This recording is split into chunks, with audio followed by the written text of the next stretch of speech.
काढला। रात्री 1 वाजता जिल्हा रुग्णालयात आणण्यात आलं। पोटदुखीच्या त्रासामुळे त्याला रुग्णालयात दाखल करण्यात आलं। खंडणी आणि सरपंच हत्येप्रकरणी कराड सध्या न्यायालयीन कोठडीत आहे।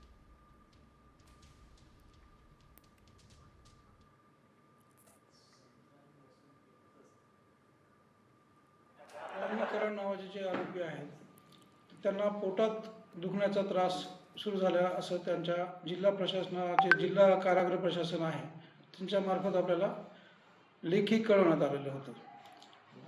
आणि पोटाचा त्रास असल्यामुळे जे ऑन कॉल आपले सर्जन आहेत ज्याला आपण शल्यचिकित्सक म्हणतो त्यांनी त्यांना संध्याकाळी जाऊन तपासणी केली। त्यांना तपासणीअंती त्यांच्या काही तपासण्या कराव्या लागतील असं वाटल्यामुळे त्यांनी त्यांना जिल्हा रुग्णालयात दाखल करण्याचा सल्ला 7:45 वाजता दिला होता संध्याकाळी काल। त्याप्रमाणे कारागृह प्रशासनाने त्यांना रात्री 12:30च्या दरम्यान जिल्हा रुग्णालयामध्ये आणून दाखल केलेले होते। त्याप्रमाणे तिथे जे ड्युटीचे डॉक्टर आहेत ज्यांना आपण DMO म्हणतो ऑन ड्युटी डॉक्टर त्यांनी ऑन कॉल